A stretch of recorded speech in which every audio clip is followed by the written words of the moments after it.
ತಂದೆ ಸರಿ ಸಮನಾಗಿ ಮಗ ಬೆಳೆದಿದ್ದೀನಿ ಅನ್ನೋಕ್ಕೆ ಸಾಕ್ಷಿ ಏನು ಗೊತ್ತಾ? ಇದು ಜೊತೆಲಿ ಕೂತು ಡ್ರಿಂಕ್ಸ್ ಮಾಡೋದು ಬೇಡವಾ? ಫೈನ್.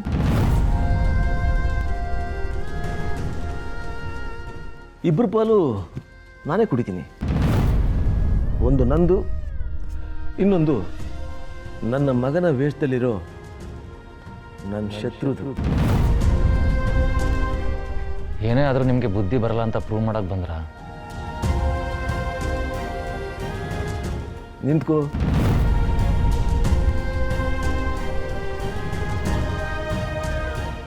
ನೀನು ಮಾಡಿದ್ದು ಸರಿ ಇತ್ತು. ನಿನ್ನ ಜಾಗದಲ್ಲಿ ಈ ರಮೇಶ್ ವಸಿಷ್ಠ ಇದ್ದರೂ ಕೂಡ ಇದನ್ನೇ ಮಾಡ್ತಾ ಇದ್ದ.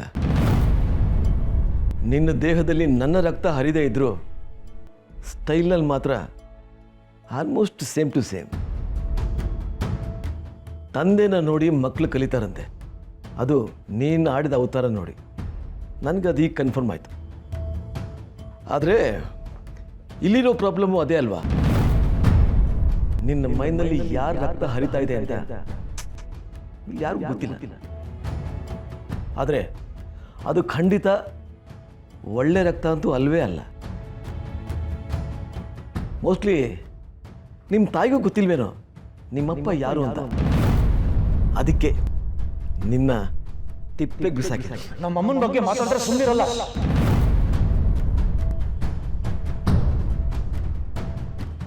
ಒಳಗಡೆ ಅಜ್ಜಿತಾರೆ, ಅವ್ರು ಎದ್ದೇಳ್ಬೇಕಾ? ಇದೆಲ್ಲ ಬೇಕಾ?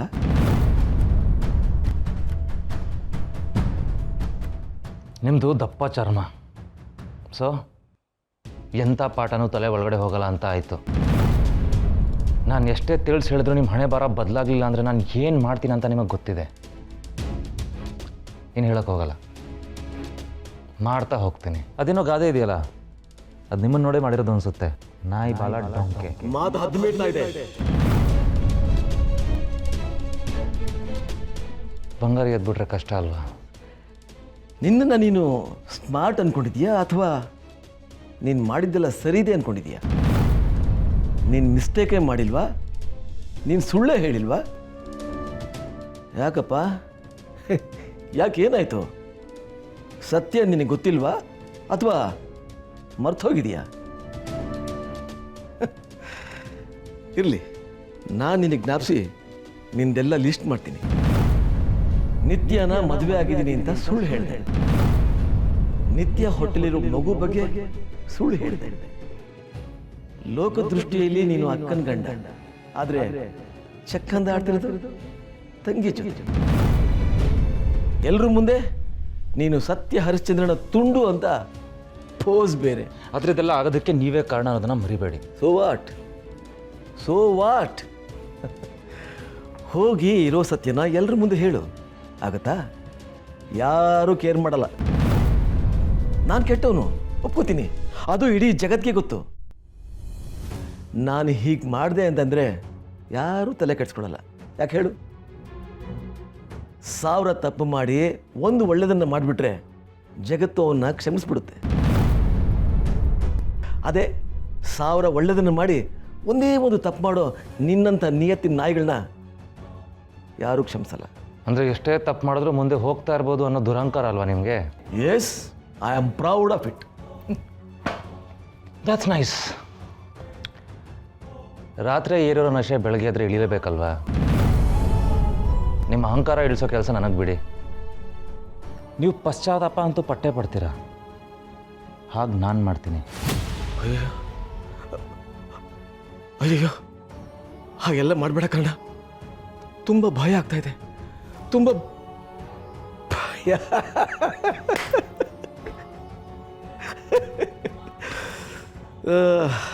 ನೀನು ಪ್ರಯತ್ನ ಪಡ್ತಾನೆ ಇರು, ನನಗೇನು ಆಗಲ್ಲ. ಅದೇನು ಹೇಳ್ತಾರಲ್ಲ, ಟ್ರೈ ಆ್ಯಂಡ್ ಟ್ರೈ ಅಗೈನ್. ನೀನು ನಂದೇನು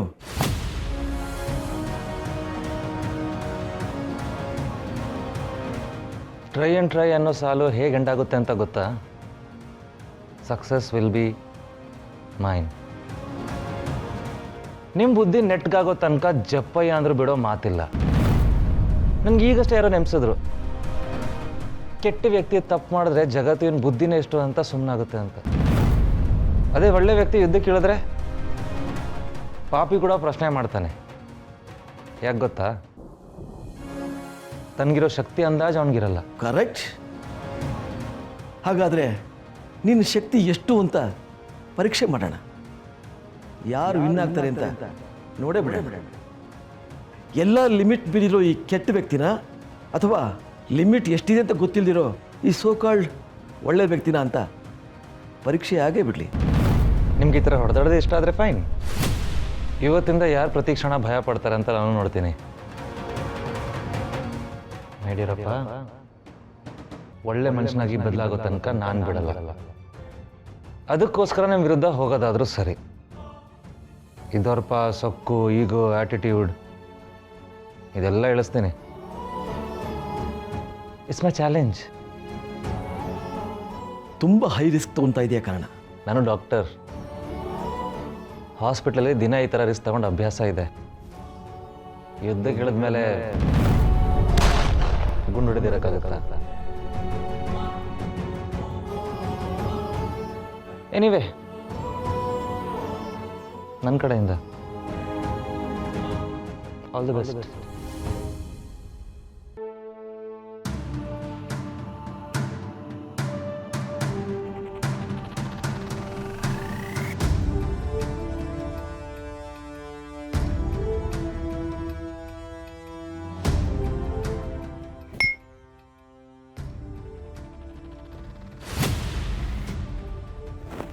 ಸಖತ್ತಾಗಿದೆ. ಅಪ್ಪ ಮಗನ ದ್ವೇಷದ ಆಟ ಈಗ ಶುರು. ಲವ್ಲಿ.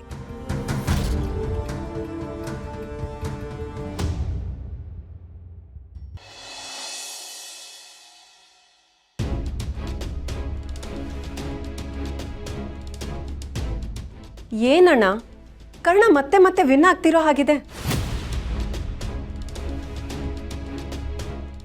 ಇಲ್ಲ ತಾರ, ಎಲ್ಲರ ಮುಂದೆ ಗ್ರೌಂಡಲ್ಲಿ ಬ್ಯಾಟ್ ಹಿಡ್ಕೊಂಡು ಆಟ ಆಡ್ತಾ ಸೆಂಚುರಿ ಹೊಡೆಯೋದು ಬೇರೆ,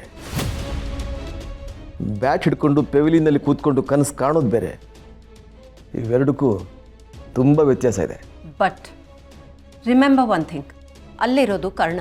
ಅವನು ಬ್ಯಾಟ್ ಹಿಡಿಯೋಕೆ ಹೆದ್ರವನೇ ಅಲ್ಲ. ಅವನು ದೊಡ್ಡ ಕ್ರಿಕೆಟರ್ ಅಂತ ಬಿಲ್ಡಪ್ ಕೊಡಬೇಡ ತಾರ. ನೋಡ್ತಾ ಇರು, ಈ ಸಾರಿ ಕಷ್ಟ, ನೋವು, ಸಂಕಟ ಎಲ್ಲ ಒಂದೇ ಸೀನಲ್ಲಿ ಆಗ್ಬೇಕು ಅವನಿಗೆ. ಹಾಗೆ ನಾನು ಮಾಡಲಿಲ್ಲ ಅಂದರೆ